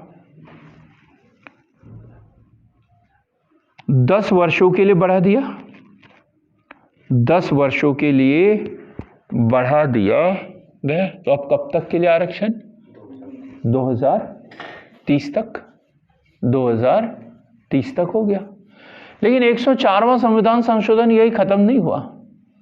क्या बोला और उन्होंने? ये जो एंग्लो इंडियन सदस्य हैं इनका कोटा तो कभी खाली रहता ही नहीं है। उनका क्या है प्रावधान है? यदि इनका प्रतिनिधित्व न हो तो, लेकिन हर बार ये चुने ही जाते हैं, तो इनको खत्म ही कर दिया जाए। तो 104वां संविधान संशोधन के तहत क्या किया गया?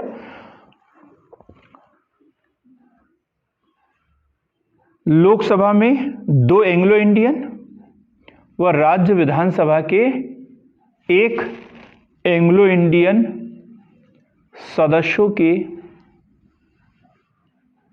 आरक्षण को समाप्त कर दिया गया, समाप्त कर दिया गया। क्लियर हो गई ये बात एकदम?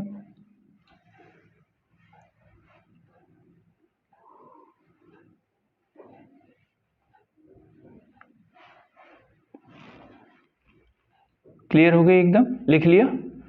लोकसभा में 2 एंग्लो इंडियन और राज्य विधानसभा का 1 एंग्लो इंडियन जो सदस्य होता था, अब उसके लिए आरक्षण रखना बंद कर दिया गया, समाप्त कर दिया गया।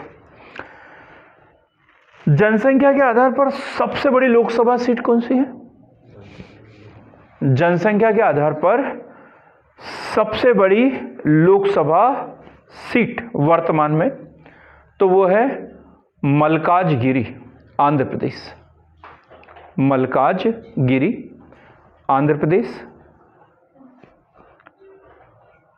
और सबसे छोटी दिल्ली, चांदनी चौक। नहीं तो अभी हमने कुछ भूला ही नहीं यार।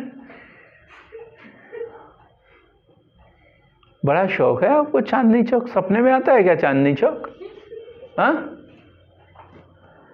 जनसंख्या के आधार पर सबसे छोटी लोकसभा सीट लक्षद्वीप। जनसंख्या के आधार पर सबसे बड़ी लोकसभा सीट कौन सी? मल्काजगिरी, आंध्र प्रदेश।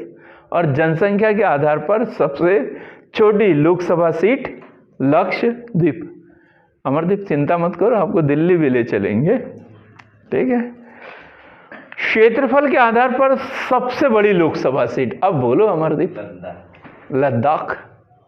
क्षेत्रफल के आधार पर सबसे बड़ी लोकसभा सीट लद्दाख,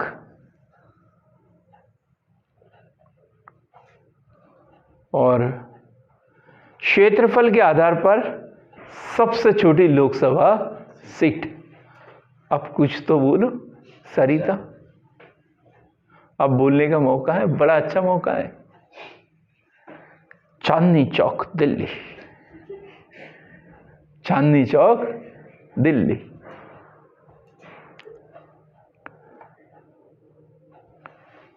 चांदनी चौक दिल्ली। क्लियर हो गया? यहां तक हमने कुछ डाटा दिया। अब हम बात करते हैं चुनाव पद्धति। इनके चुनाव कैसे होते हैं, लोकसभा का चुनाव कैसे होता है? कैसे होता है अमरदीप? प्रत्यक्ष वयस्क मताधिकार के आधार पर निर्वाचन, प्रत्यक्ष वयस्क मताधिकार, वयस्क मताधिकार के आधार पर, और इसके लिए हमें जाना पड़ेगा अनुच्छेद 325 और अनुच्छेद 326। अनुच्छेद 325 निर्वाचक नामावली और अनुच्छेद 326 वयस्क मताधिकार, वयस्क मताधिकार। ठीक। गुप्त मतदान, गुप्त मतदान जैसे राज्यसभा का बाद में पढ़ लिया ना अपन ने, ओपन बैलेट हो गया 2003 से, लेकिन यहाँ इसका होता है क्या? नहीं, इसका कैसे होगा? गुप्त मतदान। गुप्त मतदान। मताधिकार की आयु कितनी है? मताधिकार की आयु पहले 21 वर्ष थी, पहले 21 वर्ष, लेकिन 61वां संविधान संशोधन 1989, 61वां संविधान संशोधन 1989 द्वारा मतदान की आयु 21 वर्ष से घटाकर 18 वर्ष कर दी गई। 21 वर्ष से घटाकर कितनी कर दी गई? 18 वर्ष कर दी गई। और वर्तमान में कितनी है मताधिकार की आयु? 18 वर्ष ही है, अभी संशोधन नहीं हुआ। ठीक, 18 वर्ष। सीटों का आवंटन हमने पढ़ लिया जनसंख्या के आधार पर। प्रथम लोकसभा का गठन कब हुआ था? प्रथम, हाँ जी, हाँ बोलिए, फिर से बोलिए, क्या बोला इन्होंने? प्रथम लोकसभा का गठन 17 अप्रैल 1952। 17 अप्रैल 1952। प्रथम लोकसभा का गठन 17 अप्रैल 1952। और क्या बोलते थे इसे? House of peoples. पहले क्या नाम था इसका? House of peoples. House of peoples. Rajya Sabha का हाउस ऑफ स्टेट और इसका नाम हाउस ऑफ पीपल्स। नाम परिवर्तन, इसका नाम परिवर्तन 14 मई 1954। 14 मई 1954। क्या नाम रखा गया? लोकसभा। लोकसभा। और प्रथम अध्यक्ष इसके, प्रथम अध्यक्ष कोई बता दे जरा? जी.बी. मावलंकर। ये क्वेश्चन बहुत बार एग्जाम में पूछा गया। जी.बी. मावलंकर। और वर्तमान में कौन है? ओम बिड़ला। वर्तमान में इसके अध्यक्ष कौन है? ओम बिड़ला। ओम बिड़ला। ठीक। प्रथम महिला अध्यक्ष कौन थे? मीरा कुमार। प्रथम महिला अध्यक्ष मीरा कुमार। प्रथम महिला अध्यक्ष मीरा कुमार। सदन की अवधि, सदन की अवधि अर्थात लोकसभा का कार्यकाल, सरल शब्दों में लिख लेते हैं हम, लोकसभा का कार्यकाल, लोकसभा का कार्यकाल, लोकसभा का कार्यकाल। तो लोकसभा एक अस्थायी सदन है, लोकसभा एक अस्थायी सदन है, कभी भी भंग किया जा सकता है, लेकिन चुने जाते हैं तो कुछ तो कार्यकाल होगा। तो सदस्यों का कार्यकाल कितना? 5 वर्ष।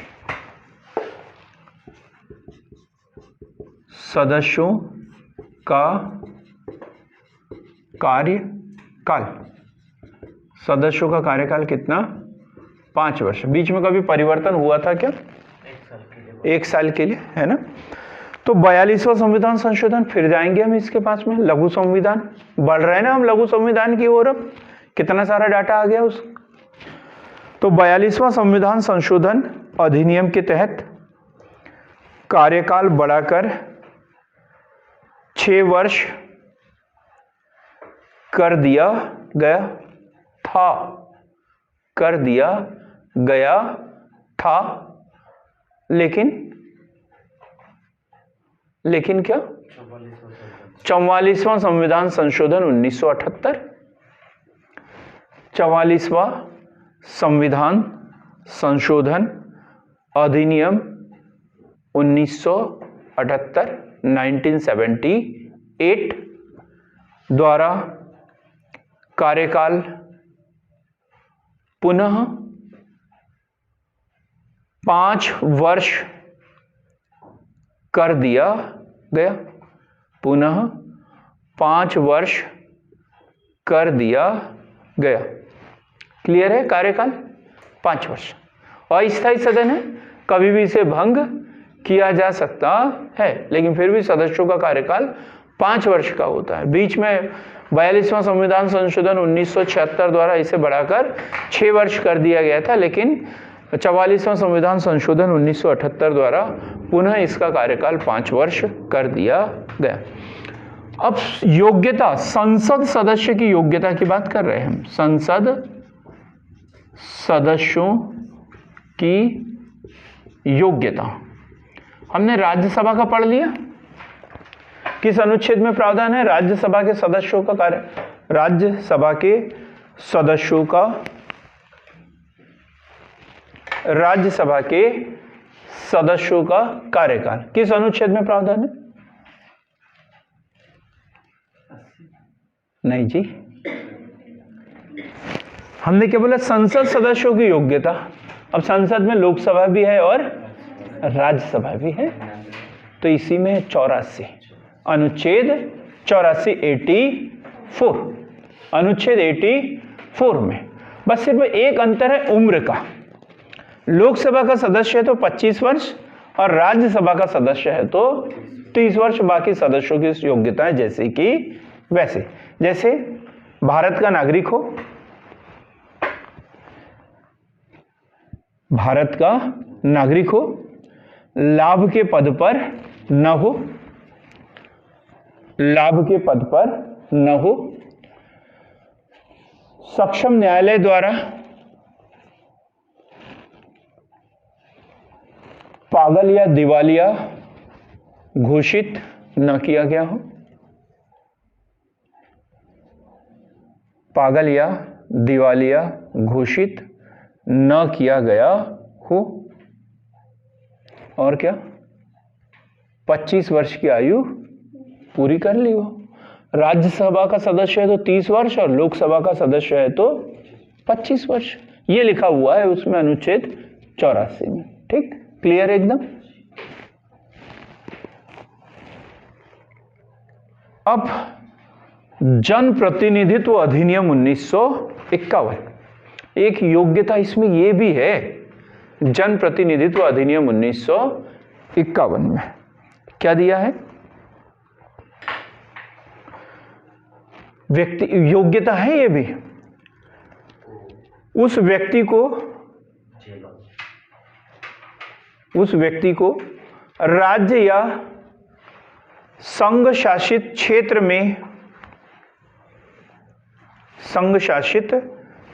में निर्वाचक क्षेत्र का पंजीकृत मतदाता होना चाहिए। जिस क्षेत्र से चुनाव लड़ रहा है वहां का मतदाता होना चाहिए। क्लियर हो गया एकदम? पंजीकृत क्षेत्र का मतदाता होना चाहिए। अब ये योग्यता है तो हाथ लगे हम अयोग्यता भी पढ़ लेते हैं। संसद सदस्यों की अयोग्यता, ये काय में प्रावधान दिया है? ये तो योग्यता का अनुच्छेद 84 में दिया है। अब संसद सदस्यों की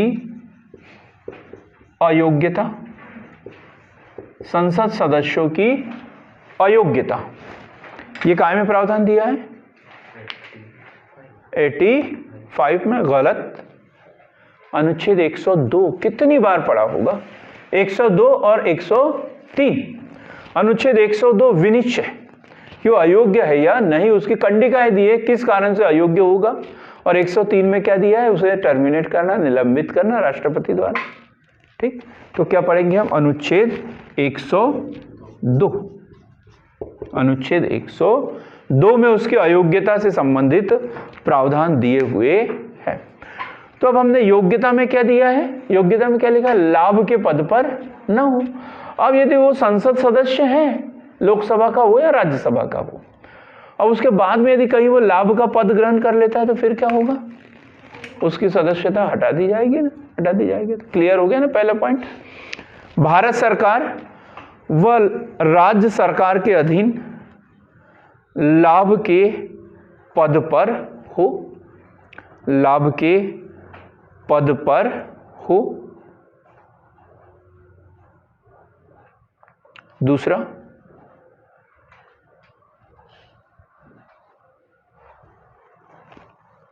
न्यायालय द्वारा उसे विकृत मानसिकता का या दिवालिया घोषित हो जाए, विकृत मानसिकता का घोषित कर दिया जाए या दिवालिया घोषित कर दिया जाए, तो उस सदस्य की सदस्यता क्या कर देंगे? समाप्त कर देंगे। किसी भी कारणवश, तीसरा पॉइंट, किसी भी कारणवश भारत का नागरिक न हो, नागरिकता ले ली थी, खत्म हो गई, तो फिर किसी भी कारणवश भारत का नागरिक न हो। दल बदल के आधार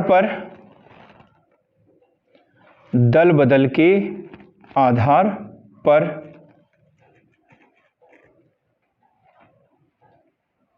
वह संसद के दोनों सदनों में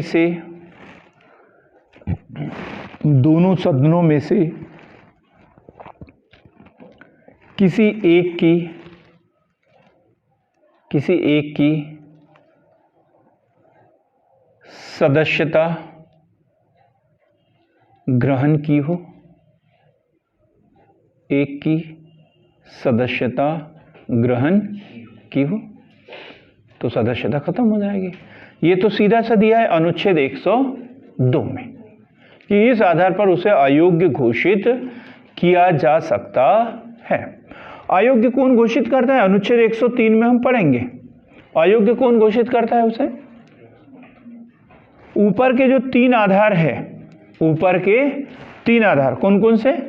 लाभ का पद, विकृत मानसिकता, दिवालिया, भारत का नागरिक न हो। इन आधार पर यदि उसकी सदस्यता खत्म करना हो तो मुख्य निर्वाचन आयुक्त की सलाह से राष्ट्रपति, मुख्य निर्वाचन आयुक्त की सलाह से राष्ट्रपति, अनुच्छेद 103 के तहत, अनुच्छेद 103 के तहत मुख्य निर्वाचन आयुक्त की सलाह से राष्ट्रपति सदस्यता समाप्त कर देता है। बात एकदम क्लियर, एकदम। अंकित, एनी डाउट? यदि ऊपर के 3 आधार पर और दल बदल के आधार पर हो तो फिर सदस्यता कौन समाप्त करेगा? पीठासीन अधिकारी, पीठासीन अधिकारी कौन करेगा? अमरदीप, कौन होता है पीठासीन अधिकारी? मतलब जब मीटिंग चल रही है तो जो बैठा हुआ है, जो अध्यक्ष होगा, जो सदन का अध्यक्ष होगा, चाहे लोकसभा का हो तो लोकसभा का अध्यक्ष, और राज्यसभा का सदस्य है तो फिर राज्यसभा अध्यक्ष। क्लियर हो गया एकदम? 103 हटाने का प्रावधान 103 के तहत किया जाता है। अयोग्यता काय में बताई है? 102 में, और हटाने काय के तहत है 103 के तहत। ये बोला है कि ऊपर के 3 आधार पर है तो मुख्य निर्वाचन आयुक्त की सलाह से राष्ट्रपति, और यदि दल बदल के आधार पर हुआ है तो फिर पीठासीन अधिकारी, लोकसभा या राज्यसभा का अध्यक्ष उसे निलंबित कर सकता है। बड़ा कठिन क्वेश्चन बन सकता है इसमें, है ना? याद रखना बराबर। किसी ने याद किया हो तो भी वह कंफ्यूज हो सकता है। अब जन प्रतिनिधित्व अधिनियम 1951 में भी कुछ अयोग्यताएं बताई है। जन, आगे अगला हेडिंग डालेंगे, अयोग्यताओं में ही जन प्रतिनिधित्व अधिनियम 1951। जन को क्या बोलते हैं? लोक। जन प्रतिनिधित्व अधिनियम 1951 में अयोग्यताएं, ये जांच तब हो जाती है जब वो फॉर्म भरता है ना? तो चुनाव ही नहीं लड़ सकता, तो उसके लिए अयोग्यताएं भी बताई है। चुनाव के तहत भ्रष्ट आचरण का दोषी हो, भ्रष्ट आचरण का दोषी हो तो फिर उसे चुनाव ही लड़ने नहीं दिया जाएगा। चुनाव के तहत भ्रष्ट आचरण का दोषी हो, कई पैसे देते हुए, रिश्वत देते हुए, चुनाव प्रचार में गड़बड़ी करते हुए पाया जाए तो फिर उसका चुनाव उसी समय रद्द हो जाता है। क्लियर हो गया पहला पॉइंट? चुनाव के तहत भ्रष्ट आचरण का दोषी हो। किसी अपराध में, दूसरा पॉइंट, किसी अपराध में 2 वर्ष या किसी अपराध में 2 वर्ष या उससे अधिक की सजा हो गई हो, 2 वर्ष या उससे अधिक की सजा हो गई हो।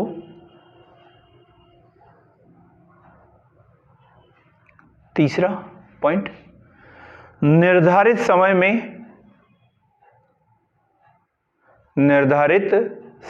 में खर्च का हिसाब देने में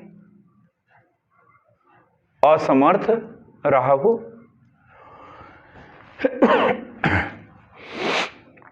असमर्थ रहा हो। अब उसमें है ना, विधानसभा का सदस्य तो इतना खर्च कर सकता है, लोकसभा का सदस्य है तो इतना, छोटी सीट है, छोटे राज्य वाला है, बड़े राज्य वाला है, वो खर्च अलग अलग है। तो चुनाव होने के 2 दिन के अंदर उन्हें हिसाब देना होता है। जो हिसाब नहीं दे पाता तो फिर उसकी सदस्यता समाप्त कर देते, चाहे चुनाव जीते या हारे। ठीक,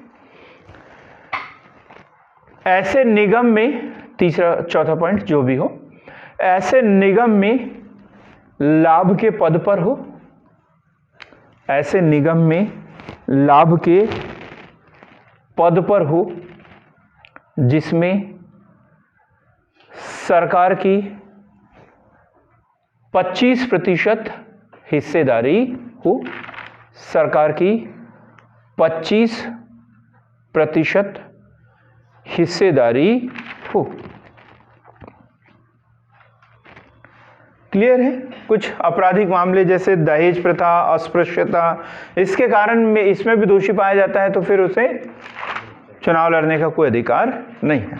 दल बदल हमने पढ़ लिया। क्या है दल बदल? किस समय में, किसके समय में? प्रधानमंत्री राजीव गांधी जी के समय में। राजीव गांधी जी के समय में कौन सा 52वां संविधान संशोधन 1985 10वीं अनुसूची संविधान में जोड़ी गई। 52वां संविधान संशोधन 1985 10वीं अनुसूची संविधान में जोड़ी गई और उसमें दल बदल के आधार पर संसद सदस्यों को अयोग्य ठहराना घोषित किया। और इसके तहत कौन? पीठासीन अधिकारी, सदन का पीठासीन अधिकारी अयोग्य घोषित कर सकता है। ठीक।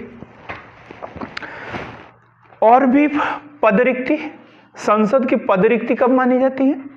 पदरिक्त कब माना जाता है सदस्य का? जब दोहरी सदस्यता ले ली हो। दोहरी सदस्यता, एक व्यक्ति दो जगह से चुनाव जीत जाए तब। अब ये दोहरी सदस्यता को भी समझो अच्छे से। पद रिक्ति की बात कर रहे हैं हम। पद रिक्ति तो सबसे पहला है दोहरी सदस्यता, इसको भी समझना बहुत जरूरी है। दोहरी सदस्यता, यदि कोई व्यक्ति संसद के दोनों सदनों में निर्वाचित हो जाता है, यदि कोई व्यक्ति संसद के दोनों सदनों में निर्वाचित हो जाता है तो क्या करना पड़ेगा? स्वेच्छा से एक सीट छोड़ना पड़ेगा। स्वेच्छा से, है ना? दोनों सदनों में से स्वेच्छा से कोई भी एक सीट छोड़ना पड़ेगा और इसके लिए समय दिया जाएगा बाकायदा। इंतजार करेंगे कितने दिन? 10 दिन तक। 10 दिन तक इंतजार करेंगे कि स्वेच्छा से कोई भी एक सीट छोड़ दे।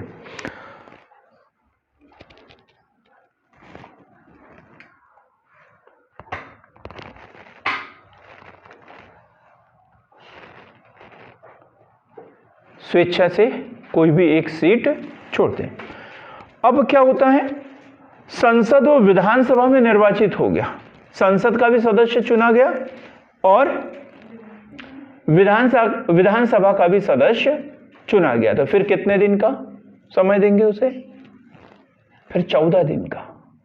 यह भी याद रखना।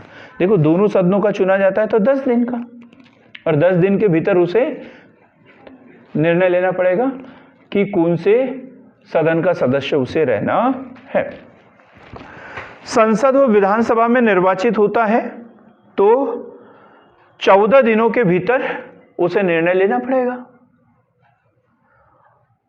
और नहीं लेता है, तुम्हारी कॉपी देखना अमरदीप, संसद का सदस्य हो जाएगा। हाँ, मतलब संसद दूसरे पहले वाले में यदि कोई निर्णय नहीं लेता है तो विधानसभा की सदस्यता उसकी समाप्त हो जाती है।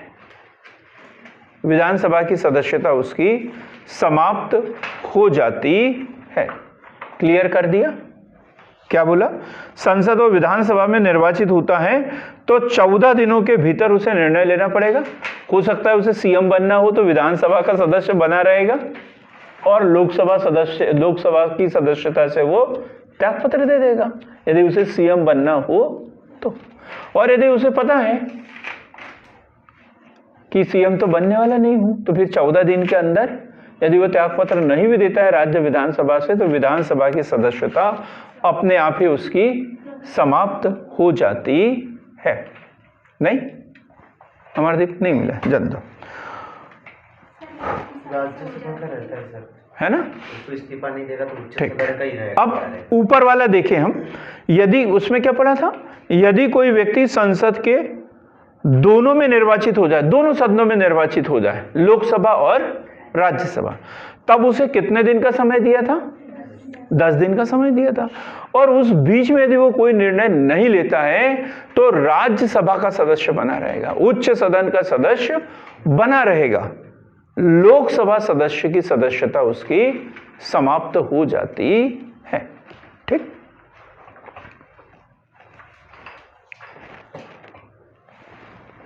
अब लास्ट अवधारणा आज की हम पढ़ेंगे सदन के सत्र।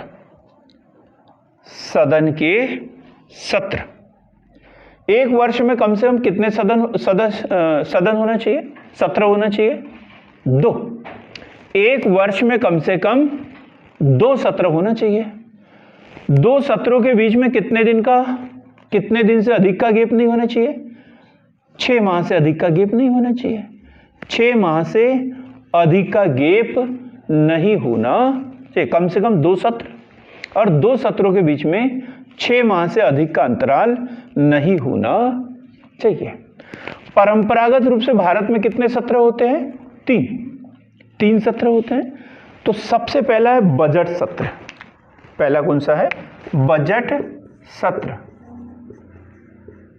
बजट सत्र। दूसरा वर्षाकालीन या ग्रीष्मकालीन।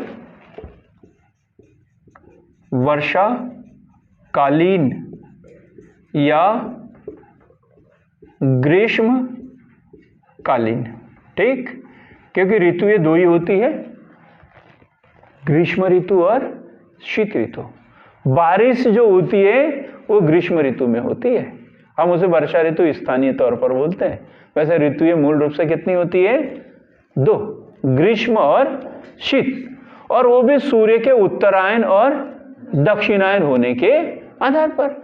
सूर्य यदि उत्तरायण हो रहा है तो उत्तर में ग्रीष्म ऋतु और दक्षिण में शीत ऋतु, और यदि दक्षिणायन हो रहा है तो दक्षिण में ग्रीष्म ऋतु और उत्तर में शीत ऋतु। ऋतु ये 2 ही होती है। ठीक, तो वर्षाकालीन या ग्रीष्मकालीन सत्र, और तीसरा होता है शीतकालीन सत्र। तीसरा कौन सा? शीतकालीन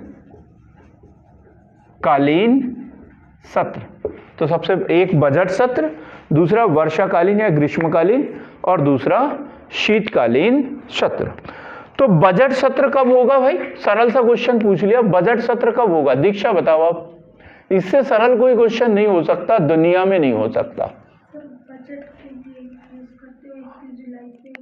बजट 31 जुलाई? हाँ, फरवरी में।